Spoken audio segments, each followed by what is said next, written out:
Le royaume du divin fiat chez les créatures. Le livre du ciel. Tome 33. Je sens ta vie se déverser en moi. Pour me donner la vie. Attendre les atomes de mes actes pour les investir de sa force créatrice et me dire. Les atomes de ma fille sont à moi parce qu'ils possèdent mon invincible force. Mon esprit demeurait surpris de voir les stratagèmes amoureux et maternels de la divine volonté. Alors mon toujours aimable Jésus, qui veut toujours être le spectateur de ce que le divin vouloir fait en moi, me dit. Ma petite fille, tu dois savoir que mon suprême vouloir cherche toujours la créature, qui veut naître en lui et grandir dans ses bras sous ses soins maternels. Et lorsqu'elle voit que sa petite fille veut se donner avec ses petites œuvres pour lui dire qu'elle l'aime, cette divine mère la presse contre sa poitrine, fortifie le mouvement, la parole et le pas de sa fille. Sa force l'investit tout entière, la transforme. Bien que petite, elle se voit forte et victorieuse. Et cette mère prend plaisir à se faire vaincre par sa petite fille. De sorte que cette créature se voit forte dans l'amour, forte dans la souffrance, forte dans les œuvres. Elle est invincible auprès de Dieu. Ses faiblesses et ses passions tremblent devant elle. Dieu lui-même sourit et change sa justice en amour et en pardon devant la force d'âme de cette créature et de celle de sa maman qui la rend forte et invincible. Par conséquent, si tu veux être victorieuse sur toute chose, grandis dans les bras de ma volonté. Elle se coulera en toi, tu sentiras sa vie palpitante et elle t'élèvera à sa ressemblance. Tu seras son honneur, son triomphe et sa gloire. Après quoi je continuai à penser à la divine volonté. Les plus merveilleuses scènes de l'œuvre divine se sont présentées à mon esprit. Dans l'acte de se donner à moi, afin de se faire connaître. Pour recevoir mon petit amour, ma gratitude et ma reconnaissance. Mon bien-aimé Jésus ajouta. Ma bienheureuse fille, à celle qui vit dans ma volonté, tous les temps lui appartiennent. Et j'aime l'entendre me répéter ce que les créatures n'ont pas fait pour moi, qui ai travaillé pour elles avec tant d'amour. Par conséquent, celle qui vit dans ma volonté trouve la création en action. Elle se retrouve dans l'azur du ciel, dans le soleil rayonnant, dans les étoiles scintillantes. Elle me donne ses baisers, son amour filial. Combien je suis heureux de trouver dans toutes ces choses créées les baisers, l'acte de reconnaissance de ma fille. Je convertis pour elle toutes ces choses en joie et j'en fais sa propriété. Oh! Comme il est beau d'être reconnu dans ces œuvres que nous avons accomplies et aimées. La créature trouve la petite époque de l'Adam innocent et me donne avec lui ses innocentes étreintes, ses chastes baisers, son amour d'enfant. Combien je suis heureux de voir ma paternité reconnue, aimée et honorée. Je leur donne à mon tour mes baisers, mes étreintes paternelles, et leurs droits de propriété. Que ne donnerais-je pas à mes enfants après avoir été aimés et reconnus comme père? Je ne leur refuse rien, car je ne sais rien refuser à celle qui vit dans ma volonté. Il y a en elle échange d'œuvres, d'amour réciproque, scènes émouvantes qui forment le paradis de Dieu et de l'âme. Oh! Qu'elle soit 1000 fois bénie celle qui vient vivre dans le céleste séjour de ma volonté. La créature qui fait la divine volonté entre en elle comme une reine et se présente devant nous entourée de toutes ses œuvres. Elle fait sienne la conception de la Vierge. Et en s'unissant à la Vierge, la créature nous donne ce que nous lui donnons. Et nous recevons l'amour, la gloire, les mers immenses, dont nous avons doté cette Vierge comme si elle les répétait. Quels abysses de grâce sont renouvelés entre le ciel et la terre. L'âme dans la divine volonté devient la répétitrice de ses œuvres. La créature est incapable de nous donner en un seul acte ce qui a été formé par nous en un seul et unique acte.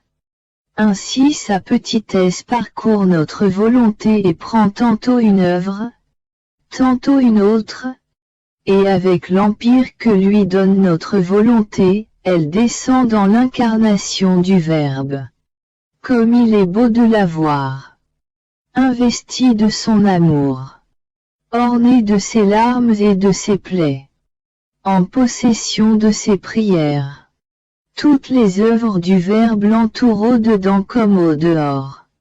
Il les convertit pour elle, en joie, en béatitude et en force d'âme avec l'inséparabilité de son Jésus comme temple sacré dans son cœur, afin de faire d'elle la répétitrice de sa vie. Oh! Quelles scènes émouvantes elle présente devant Dieu! Lorsque, avec Jésus dans son cœur, elle prie, souffre, aime avec Jésus. Et lorsque dans sa petitesse infantile elle dit « Je possède Jésus, il me domine et je le domine. Je lui donne ce qu'il ne possède pas, mes souffrances, afin de former sa vie complète en moi. Il est pauvre en souffrance, parce que glorieux, il ne peut en avoir. Je lui fournis ce qu'il n'a pas et il me donne ce qui me manque. » Ainsi, dans notre volonté la créature est la vraie reine. Tout lui appartient et elle nous fait la surprise de nos œuvres. Ce qui nous ravit et forme notre bonheur. C'est ce que la créature peut nous donner dans notre très sainte volonté. Je continuai ma ronde dans la divine volonté. Son doux empire, son irrésistible force, son amour et sa lumière inextinguible se déversaillaient sur ma petitesse. Celle-ci était ravie de trouver dans la mer de la divine volonté ses douces surprises, ses voix toujours nouvelles, sa ravissante beauté, son immensité qui porte comme en son sein toutes choses en elle. Mais ce qui frappe le plus, c'est son amour pour la créature. Elle semble n'avoir Dieu que pour la regarder, de cœur que pour l'aimer, de mains et de pieds que pour la presser sur son sein et lui montrer le chemin. Oh combien elle désire donner sa vie à la créature pour qu'elle puisse en vivre. Il semble que ce soit un délire qui la tient, un but qu'elle a fait. Une victoire qu'elle veut remporter à tout prix, que sa vie puisse former la vie de la créature. Mon esprit était perdu au milieu de ce spectacle d'amour de la divine volonté. Mon doux Jésus, toute tendresse, me dit « Ma fille, en faisant sa propre volonté, l'homme a perdu la tête, la divine raison, le régime, l'ordre de son Créateur. Et comme il n'était plus le chef, tous les membres voulaient occuper cette place. Ils n'en ont ni la vertu ni la capacité. Ils ne savaient comment maintenir ni le régime ni l'ordre entre eux. Et chaque membre se dressait contre l'autre. Ils étaient divisés entre eux, de sorte qu'ils demeuraient éparpillés, qu'ils ne possédaient pas l'unité du chef. Mais notre être suprême aimait l'homme, le voir sans chef nous faisait souffrir. C'était le plus grand déshonneur de notre œuvre créatrice.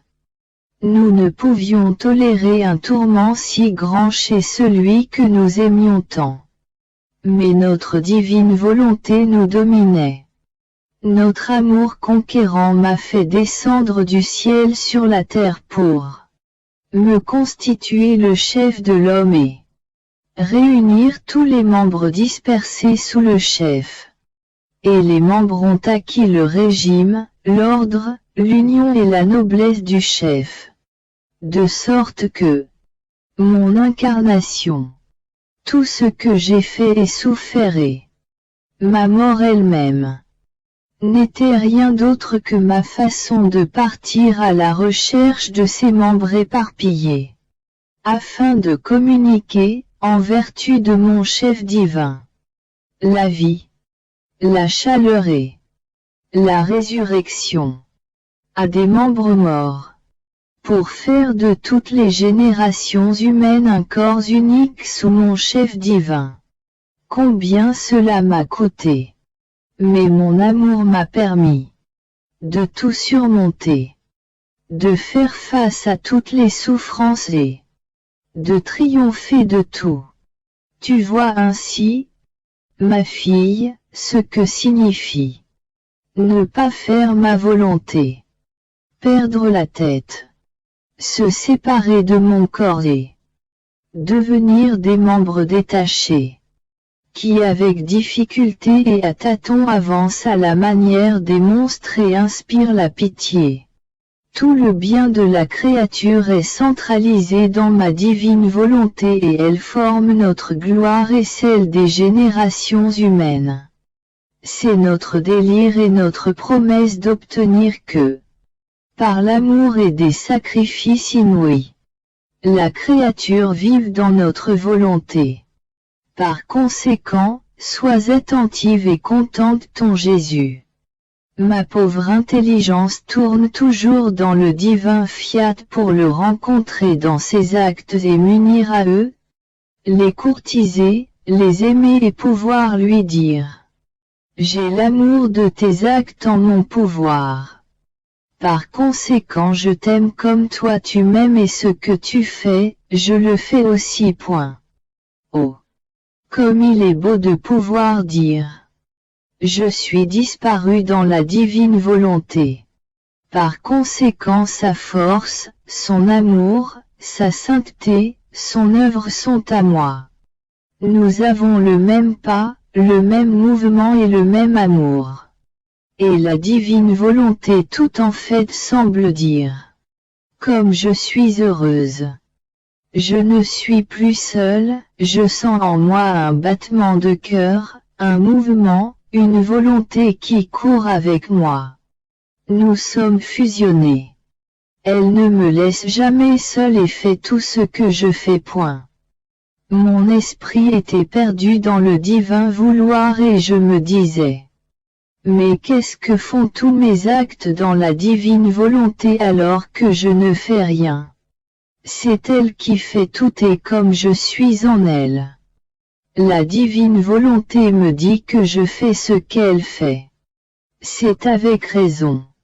Car être dans la divine volonté et ne pas faire ce qu'elle fait est chose impossible.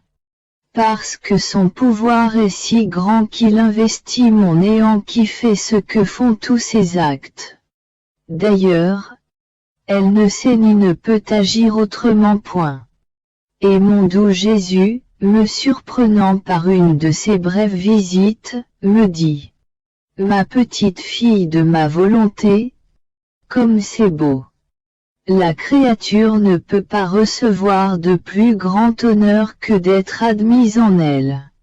Les petits actes accomplis dans ma volonté embrassent les siècles comme ils sont divins. Ils sont investis d'un tel pouvoir que l'on peut faire avec eux ce que l'on veut et tout obtenir. l'être divin reste lié dans ses actes parce qu'ils sont les siens. Et il doit leur donner la valeur qu'ils méritent. De plus, tu dois savoir que les actes accomplis dans ma volonté forment les voies qui doivent servir aux âmes pour entrer dans ma volonté. Et ces voies sont si nécessaires.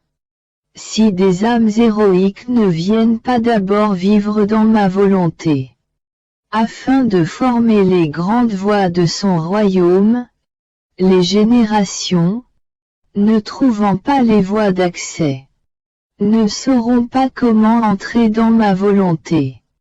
Ma fille, avant de construire une cité, on trace d'abord les voies qui doivent constituer l'ordre de la cité, c'est après qu'on jette les fondations pour la construire. Si les routes, les sorties, les voies de communication ne sont pas formées, il y a alors danger qu'au lieu d'une cité, les citoyens construisent une prison d'où ils ne sauraient sortir. Tu vois combien les voies sont nécessaires. Cette cité sans voie, c'est la volonté humaine qui dans sa prison a fermé toutes les routes, qui mènent à la céleste cité de ma divine volonté. L'âme qui entre dans ma volonté brise la prison, détruit la cité infortunée qui n'a pas de voie ni de sortie. Et le divin ingénieur, uni à la puissance de mon vouloir, forme le plan de la cité, l'ordre des voies et des communications. Et tel un insurpassable artisan, il construit la nouvelle citadelle de l'âme avec maîtrise. Il trace les voies de communication qui permettent aux autres âmes d'entrer et de bâtir des citadelles pour former un royaume. Et la première sera le modèle de toutes les autres. Tu vois par conséquent à quoi serviront les actes accomplis dans ma volonté. Ils sont si nécessaires que sans eux, je n'aurai pas le moyen de la faire régner. Par conséquent, je te veux toujours dans ma volonté et n'en sors jamais si tu veux rendre ton Jésus heureux. 1. J'ai l'impression d'entendre l'écho continuel du divin fiat qui gronde dans mon âme. Avec son invincible puissance, il appelle dans ses actes mes petits actes pour n'en faire qu'un seul. Il semble trouver ses délices dans cette créature. Il ne se sent plus seul et trouve quelqu'un à qui raconter ses joies et ses peines. Bref, il ne connaît plus la solitude et n'est plus réduit au silence. Au contraire, lorsque la créature ne vit pas dans le divin vouloir, il ressent le poids de la solitude. Il veut parler et confier ses secrets, mais il n'est pas compris parce qu'il manque la lumière de sa volonté, qui fait comprendre à la créature son langage céleste. Il est dans la tristesse, car alors qu'il n'est que voix et paroles, il ne trouve personne à qui dire un seul mot. Oh, adorable volonté, fais-moi vivre en toi, afin que je puisse briser ta solitude et te donner l'espace où tu pourras parler.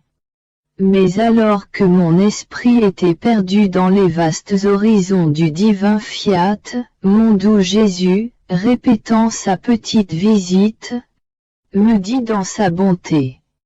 2. Ma petite fille de mon vouloir, il est bien vrai que la créature qui ne vit pas dans notre volonté la tient dans la solitude et la réduit au silence. Tu dois savoir que chaque créature est pour nous une œuvre nouvelle et distincte, et que nous avons par conséquent des choses nouvelles à dire. Si elle ne vit pas dans notre vouloir, nous la sentons éloignée de nous parce que sa volonté n'est pas dans la nôtre. Par conséquent, nous nous sentons seuls, entravés dans notre œuvre lorsque nous voulons dire quelque chose. C'est comme si nous parlions à des sourds-muets. C'est pourquoi celle qui ne vit pas dans notre volonté est notre croix. Elle nous empêche d'avancer, nous lie les mains, détruit nos plus belles œuvres. Et moi qui suis le Verbe, j'en suis réduit au silence. 3. Or, tu dois savoir que l'âme en état de grâce est le temple de Dieu. Mais lorsque l'âme vit dans notre volonté, c'est Dieu lui-même qui se fait le temple de l'âme.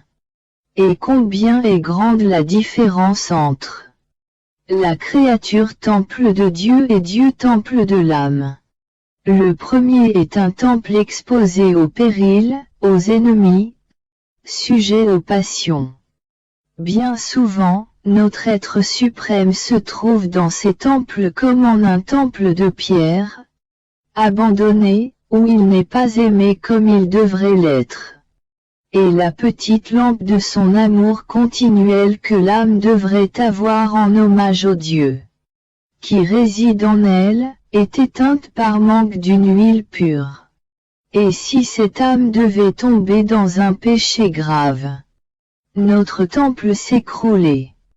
L'âme est occupée par des voleurs et des ennemis qui la profanent et se moquent d'elle.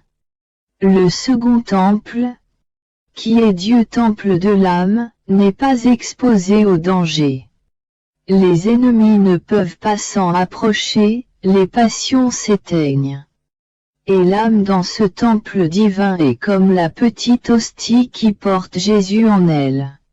Avec l'amour éternel qu'elle en retire, l'âme est nourrie et devient la petite lampe vivante, qui toujours brûle sans jamais s'éteindre. Ce temple occupe un poste royal et l'âme est notre gloire et notre triomphe. Et que fait la petite hostie dans notre temple? Elle prie, elle aime, elle vit de la divine volonté. Elle prend la place de mon humanité sur la terre et elle occupe mon poste de souffrance. Elle appelle toutes nos œuvres pour lui faire cortège, la création, la rédemption. Elle les fait toutes siennes et elle leur commande. Elle les place toutes comme une armée autour de son acte de prière, d'adoration et de glorification. Mais elle se tient toujours à la tête pour faire à nos œuvres ce qu'elle veut qu'elles fassent et termine toujours par son petit refrain que nous aimons tant. Que votre volonté soit connue et aimée, qu'elle règne et domine dans le monde entier. De sorte que les désirs, les soupirs, les intérêts, les sollicitudes et les prières de cette petite hostie qui vit dans notre temple divin, c'est que notre fiat embrasse toutes choses, éloigne tous les maux des créatures et, par son souffle tout-puissant il occupe son poste dans le cœur des créatures pour se faire la vie de toutes. Y a-t-il une chose plus belle, plus sainte, plus importante et plus utile au ciel et sur la terre que ce que fait cette petite hostie qui vit dans notre temple? De plus, notre amour use de tous les stratagèmes pour la créature qui vit dans notre volonté. Il se fait petit et s'enferme dans son âme afin d'y former sa vie. Il se fait temple somptueux pour la mettre en sécurité et jouir de sa compagnie. L'âme qui vit dans notre volonté pense toujours à nous et nous pensons toujours à elle.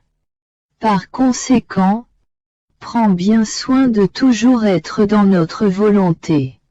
Après quoi je continuai à penser à la divine volonté et mon bien-aimé Jésus ajouta: le signe que l'âme vit dans ma volonté, c'est que toutes les choses, intérieures et extérieures, sont porteuses de ma volonté. Car dire que l'on porte la vie en soi et ne pas la sentir est chose impossible. Par conséquent, elle sentira ma volonté dans son battement de cœur, dans son souffle, dans le sang qui circule dans ses veines, dans la pensée qui lui vient à l'esprit, la voix qui donne vie à sa parole, etc. L'acte intérieur qui résonne dans l'acte extérieur fait que ma volonté se trouve dans l'air qu'elle respire, dans l'eau qu'elle boit, dans la nourriture qu'elle prend, dans le soleil qui lui donne sa lumière et sa chaleur. Bref, l'intérieur et l'extérieur se donnent la main et forment la vie de ma volonté dans ses actes. La vie ne se forme pas par un seul acte, mais par des actes continuels et répétés. Dans ma volonté, tous nos actes sont présents comme en un seul acte et la créature entre dans la puissance de nos actes présents et fait ce que nous faisons. Elle est investie de notre force créatrice par notre amour qui toujours grandit. Elle comprend que c'est réellement pour elle qu'il fait toutes choses. Et, oh, combien elle aime son Créateur et veut tout faire pour lui. Par contre, pour la créature qui vit en dehors de notre fiat, tout ce que nous avons fait est considéré comme chose du passé, faite pour tout le monde et pas simplement pour elle. Par conséquent, l'amour n'est pas éveillé en elle. Elle dort et demeure comme en léthargie avec un amour distant et non en acte. Par conséquent, la différence entre la créature qui vit dans ma volonté et celle qui vit en dehors d'elle est si grande qu'il n'y a pas de comparaison possible. Aussi, sois attentive et remercie-moi pour le grand bien que je t'ai fait en te faisant savoir ce que signifie la vie de ma volonté. Mon pauvre esprit semble ne pas pouvoir s'empêcher de partir à la recherche des actes accomplis dans la divine volonté. S'il le pouvait, il me semble qu'il me manquerait le palais où résider, la nourriture pour m'alimenter, l'air pour respirer, les pas pour parcourir ces interminables domaines. Tandis que je pars à la recherche des actes de la divine volonté, ce sont eux qui me cherchent et s'unissent à moi. Il semble qu'il me murmure à l'oreille, « Nous sommes en ton pouvoir et avec le pouvoir de ces actes, tu as suffisamment de quoi demander le royaume de notre fiat suprême. Il faut des actes divins pour obtenir un divin vouloir. » Pour la créature qui vient dans notre volonté, nos actes l'entourent et portent les siens en triomphe pour demander le règne de notre volonté sur la terre. Mon esprit se réjouissait. Dans la lumière enchanteresse de mes petits actes entourés par les mers des actes divins, dans mon petit amour entouré par la mer de l'amour divin qui, d'une voix mystérieuse et incessante ne faisait que demander, le fiat voluntatua sur la terre comme au ciel. Alors mon souverain Jésus me surprit, tout amour, il me dit. Ma bienheureuse fille, comme il est doux et consolant d'entendre ma volonté. Avec tous ces actes. Dans le petit acte d'amour et d'adoration de la créature, demandez le règne du fiat sur la terre. Mon fiat se sert du petit amour de la créature comme porte-parole. Pour faire résonner ma volonté dans tous ses actes et lui faire demander son royaume. Il ne veut pas le faire seul et veut pour cela qu'elle serve d'intermédiaire. Mais veux-tu savoir à quoi sert cette prière qui contient une puissance et des armes divines pour nous faire la guerre de manière incessante? Elle sert à appeler Dieu sur la terre, à donner la vie à toutes les créatures, à faire que ma divine volonté et toutes ses œuvres viennent régner sur la terre. Elle sert à préparer la place de la créature en Dieu. C'est une prière divine et prodigieuse qui sait comment tout obtenir. après quoi je continuai à m'abandonner dans les bras de Jésus. Son divin cœur bondissait de joie, d'amour et de bonheur. Il ajouta: Ma fille, tous les actes de mon humanité possèdent la vertu générative. C'est pourquoi l'esprit qui pense et génère des pensées saintes, pensée génère science, sagesse, connaissance divine, vérité nouvelle. Tout cela coule comme un torrent dans l'esprit de la créature sans jamais cesser de générer. Ainsi, chaque créature possède tout cela comme en réserve dans son esprit. Il y a une différence. Certaines honorent ces vertus et leur laissent la liberté de produire le bien qu'elles possèdent. D'autres ne s'en occupent pas et les étouffent. Mes regards génèrent des regards d'amour, de compassion, de tendresse et de miséricorde. Je ne quitte personne des yeux. Mes regards se multiplient sur toutes les créatures, avec quelle pitié je regarde les misères humaines. Ma pitié est si grande que pour mettre la créature en sûreté, mon regard l'enferme dans ma pupille. Pour la défendre, pour l'entourer d'affection et d'une inexprimable tendresse au point d'en stupéfier le ciel tout entier. Ma langue parle et génère des paroles qui donnent la vie et des enseignements sublimes. Elle génère des prières, des flèches d'amour pour donner la génération de mon amour ardent à toutes les créatures afin de me faire aimer par toutes. Mes mains génèrent des œuvres, des plaies, des clous, du sang, des étreintes, afin de donner à toutes les créatures un baume pour adoucir leurs plaies, des clous pour les blesser et les purger, du sang pour les laver, des embrassements pour les emporter en triomphe dans mes bras.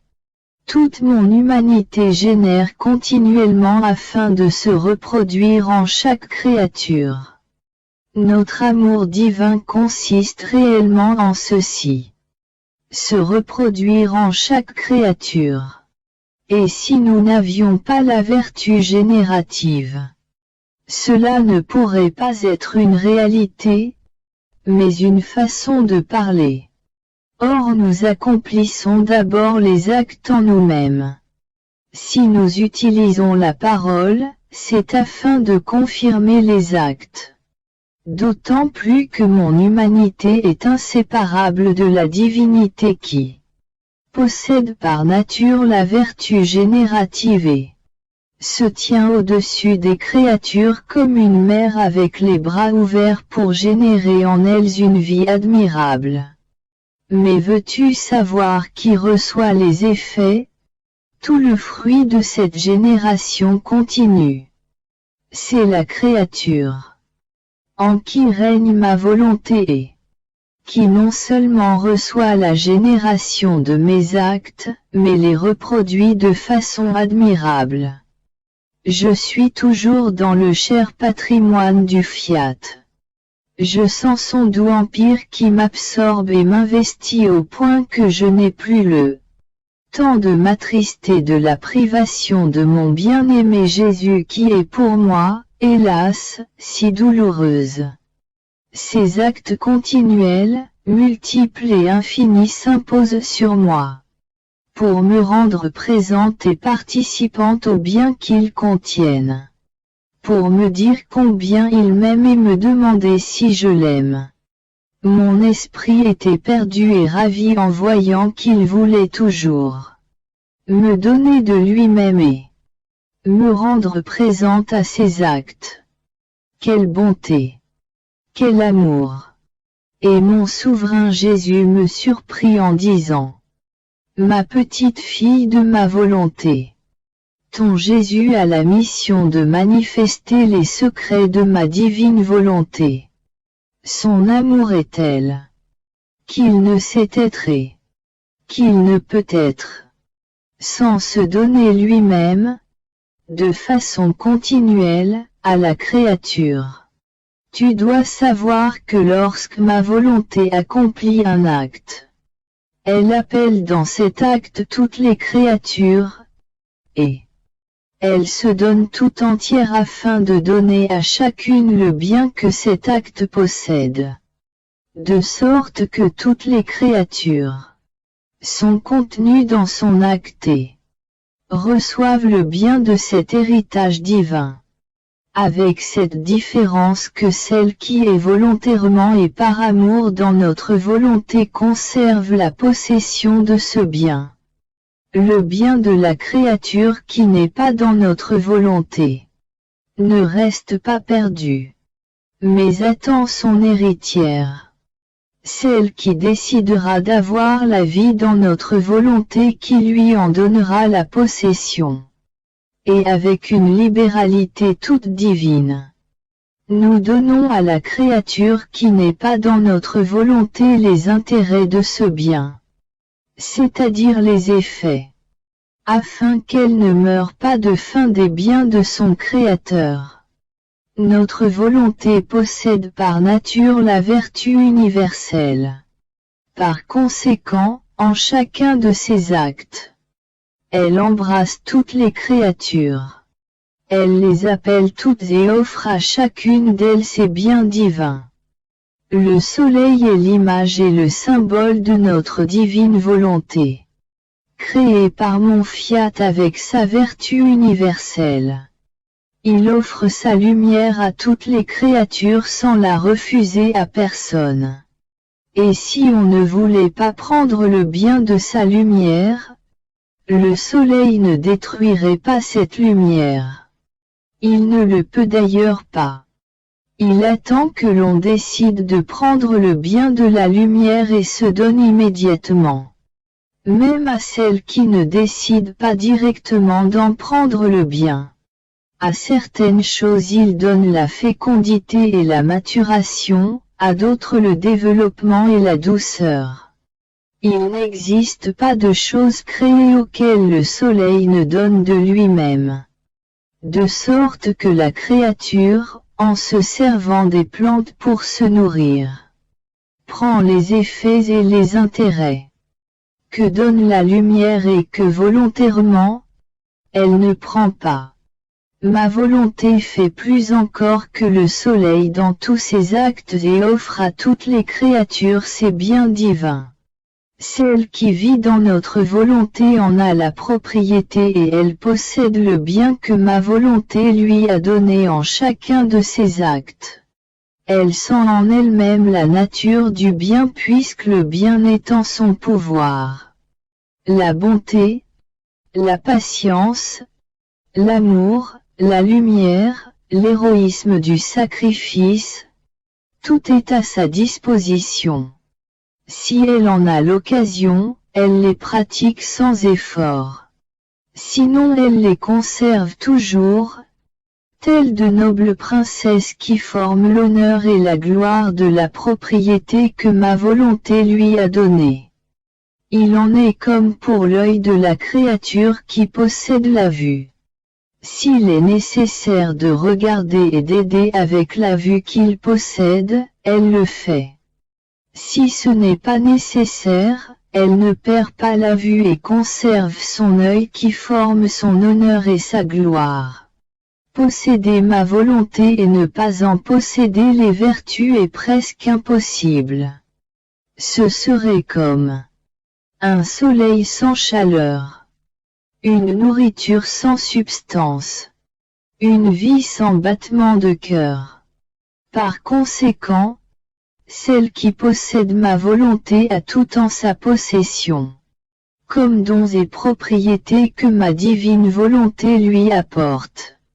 Je suis sous les plus hautes vagues du divin fiat qui me fait voir et toucher de la main que les choses et tous les actes divins ont leur origine dans le divin vouloir et sont tout porteurs d'une volonté si sainte. De sorte que le dessein premier de Dieu, autant dans la création que dans la rédemption, n'était rien d'autre que de Former la vie palpitante de la divine volonté en chaque créature et en toute chose. Il voulait son poste royal et la transfusion de toutes choses et de chaque acte dans sa volonté. Cela avec justice et raison. Car étant l'auteur de toutes choses et de toute créature, comment s'étonner qu'il veuille sa juste place en tout? Je suivais la divine volonté dans ses actes. J'arrivais à la rédemption. Mon Jésus me dit en soupirant: Ma fille, le but premier de la rédemption, dans notre esprit, était de faire revivre le royaume de la divine volonté dans la créature. C'était l'acte le plus beau et le plus noble que notre volonté avait placé en elle. C'est en vertu de cet acte que nous aimions follement la créature. Elle avait ce qui venait de nous. Nous nous aimions nous-mêmes en elle. Par conséquent notre amour était parfait, entier et incessant. C'était comme si nous ne pouvions pas nous défaire d'elle. Nous sentions cette volonté à l'intérieur de la créature qui nous imposait de l'aimer. Si je suis descendu du ciel, c'est sous l'empire et la puissance de mon fiat qui m'appelait en réclamant ses droits. De faire revivre et de mettre en sûreté son acte noble et divin, et de restaurer son royaume dans les créatures. Il n'y aurait pas eu d'ordre et nous aurions agi contre notre nature. Si, en descendant du ciel, j'avais mis les créatures en sûreté et que notre volonté, qui est divine est le plus bel acte que nous ayons placé en elle. Commencement, origine et fin de toutes choses, n'avait pas été mise en sûreté.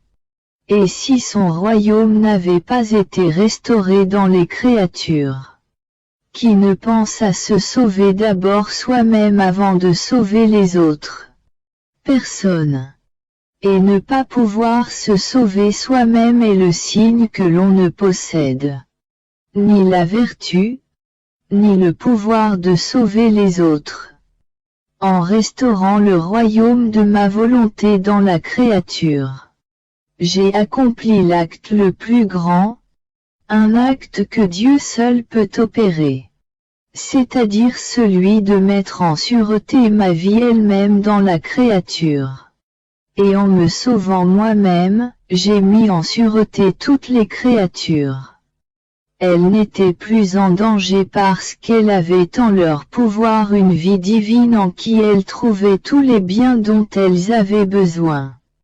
C'est pourquoi ma rédemption, ma vie, mes souffrances et ma mort serviront à disposer les créatures envers ce bien, et à préparer au grand prodige du royaume de ma volonté dans les générations humaines. Et si elles ne voient pas encore les fruits et la vie de ma volonté, cela ne veut rien dire. Parce qu'il y a dans mon humanité la semence et la vie de mon fiat.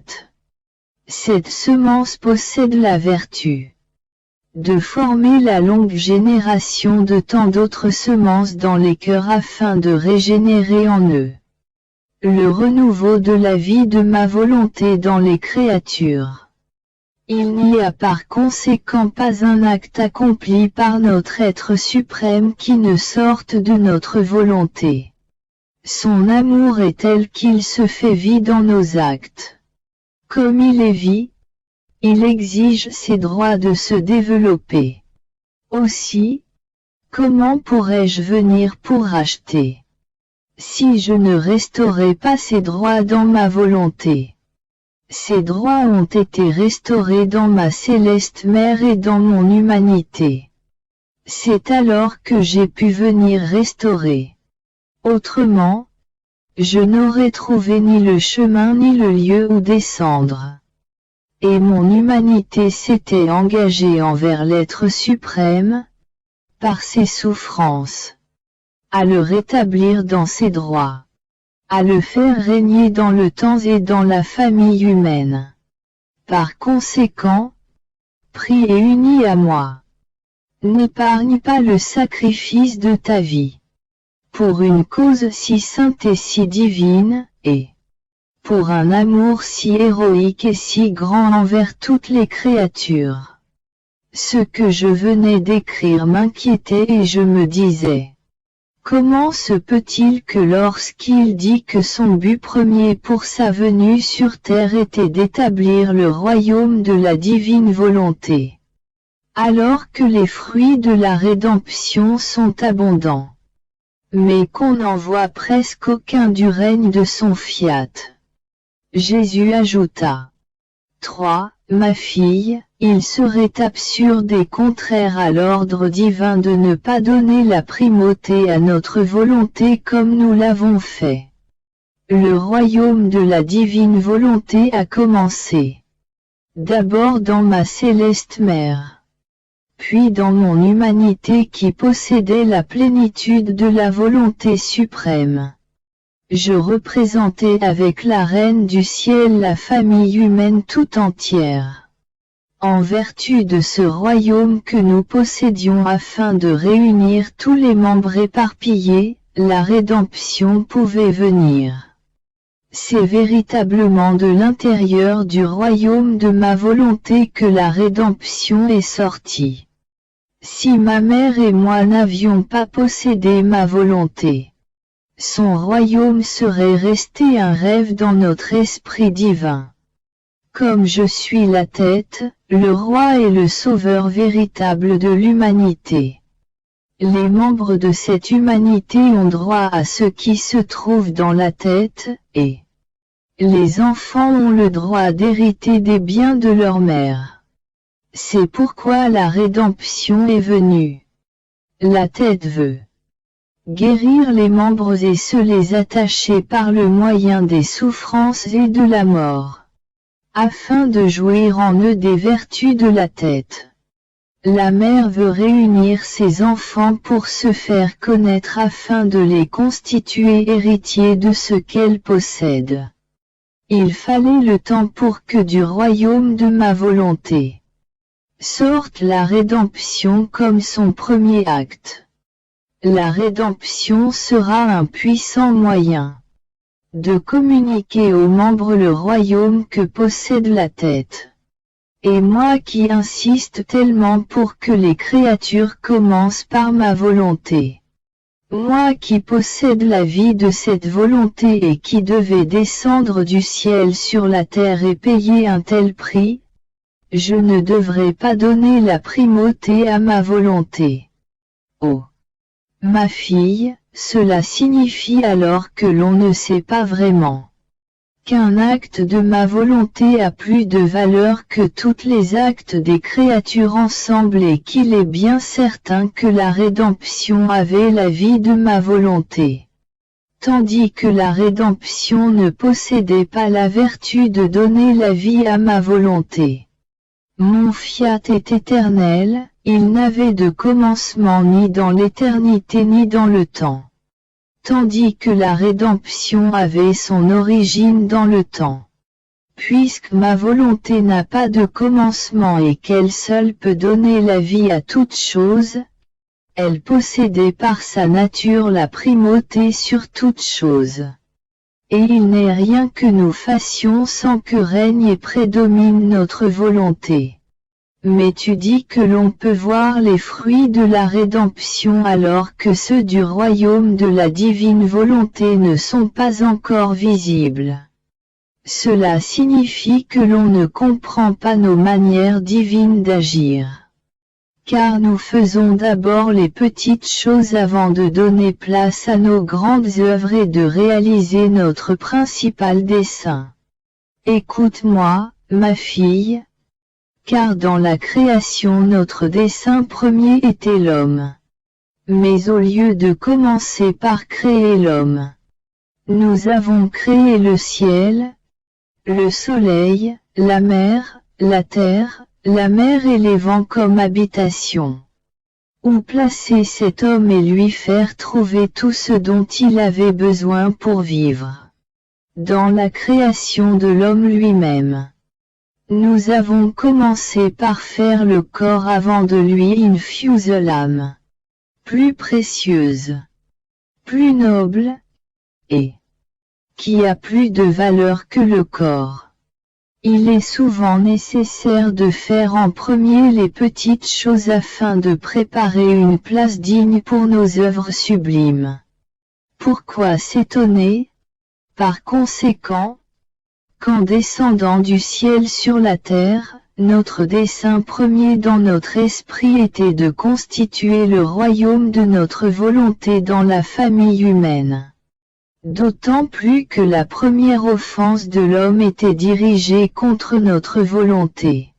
C'est donc avec justice que notre premier objectif devait être de réparer la partie offensée de notre volonté, de lui restituer sa place royale.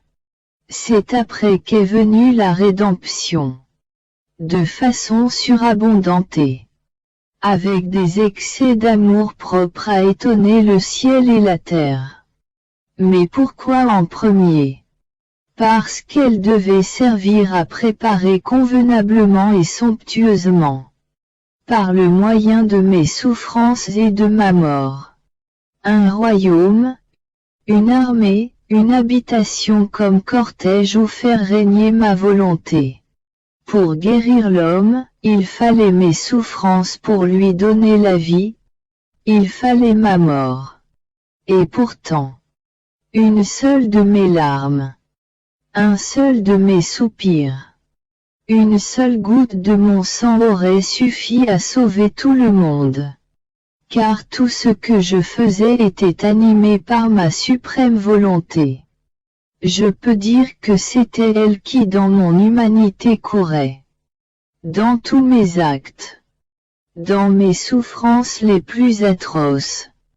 Afin de chercher l'homme pour le mettre en sécurité. Comment pourrait-on nier la finalité primordiale à vouloir si saint, si puissant qu'il embrasse toutes choses dans lesquelles il n'y a ni vie ni bien sans cette volonté? Cette pensée même est absurde. Je veux donc que tu reconnaisses ma volonté en toutes choses en tant qu'acte primordial. Tu te placeras ainsi dans notre ordre divin, où rien n'existe qui ne donne la suprématie à notre volonté. Mon pauvre cœur a un besoin extrême de s'abandonner dans le fiat, de sentir sa paternité et sa maternité divine. Avec ses bras de lumière il me garde pressé contre son sein afin de se déverser en moi comme une très tendre mère, qui aime sa fille d'un amour inséparable, au point de vouloir générer sa vie en elle. Cela semble être un délire, une passion divine de cette sainte mère dont les regards, l'attention, la sollicitude et le cœur sont continuellement dans l'acte de concevoir et de faire grandir sa vie dans sa fille, tout abandonné dans ses bras. Si bien que l'abandon dans la divine volonté facilite les soins et permet les sollicitudes de cette céleste mère, pour former sa vie toute de volonté divine dans la créature. Ma jolie maman, oh! Ne me détache pas de ton sein de lumière afin que je puisse sentir ta vie en moi, qui me fait continuellement savoir combien tu m'aimes, qui tu es, et combien belle, aimable et adorable tu peux être.